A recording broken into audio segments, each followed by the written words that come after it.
നിയമത്തിന് സ്നേഹമില്ല, സ്നേഹത്തിന് നിയമവും ഇല്ല എന്നത് ഒരാപ്തവാക്യം കണക്കെ മനസ്സിൽ സൂക്ഷിക്കാവുന്ന ഒന്നാണ്.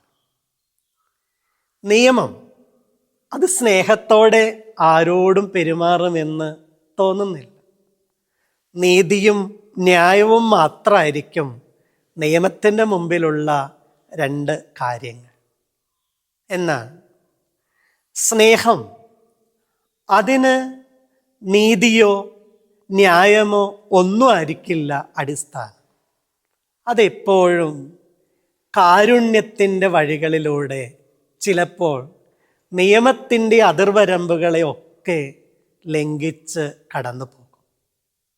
നമ്മുടെ ജീവിതം അനുഗ്രഹകരമായിട്ട് മുന്നോട്ട് പോകാനാണ് ഭൂമിയിൽ നിയമങ്ങളും നീതിന്യായ വ്യവസ്ഥകളും നിയമപാലകരും ഒക്കെയുള്ളത്. അതിനെ അക്ഷരം പ്രതി അനുസരിക്കാൻ നിയോഗിക്കപ്പെട്ടവരാണ് നമ്മൾ. എന്നാൽ ദൈവത്തിൻ്റെ വചനം നമ്മളോട് പകരുന്ന മറ്റൊരു സ്നേഹയാഥാർത്ഥ്യമാണ് സ്നേഹത്തിന് നിയമത്തിന് സ്നേഹമില്ലെങ്കിൽ, സ്നേഹത്തിന് നിയമമില്ലെങ്കിൽ എന്നുള്ളതിനേക്കാൾ സ്നേഹപൂർവം നിയമങ്ങളെ അതിൻ്റെ അപ്പുറത്തേക്ക് കടന്നു ചെല്ലാൻ കഴിയുക എന്നുള്ളതാണ്. അതാണ് യേശു പറഞ്ഞത്, മനുഷ്യൻ ശാബത്തിന് വേണ്ടിയല്ല, ശാബത്ത് മനുഷ്യന് വേണ്ടിയാണ്. ജീവിതത്തിൽ നിയമങ്ങളെ മറികടക്കുന്ന സ്നേഹത്തിൻ്റെ മനോഹര ഭാവങ്ങൾ, കാരുണ്യത്തിൻ്റെ കാണാപ്പുറങ്ങൾ തേടാൻ ഇടയാകുമ്പോൾ ജീവിതം ഒരുപാട് നന്മയിലേക്ക് കടന്നു വരും.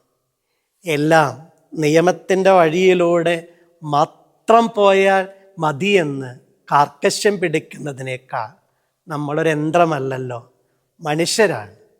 ആകാവുന്ന വിട്ടുവീഴ്ചകൾ, അനുവദിക്കാതെ കഴിയുന്നതായ കാര്യങ്ങൾ ചെയ്തു കൊടുത്ത് മറ്റുള്ളവരുടെ ജീവിതത്തെ അനുഗ്രഹപൂർണമാക്കി തീർക്കാൻ ഈ നോമ്പിൻ്റെ നാളുകൾ നമ്മെ സഹായിക്കട്ടെ.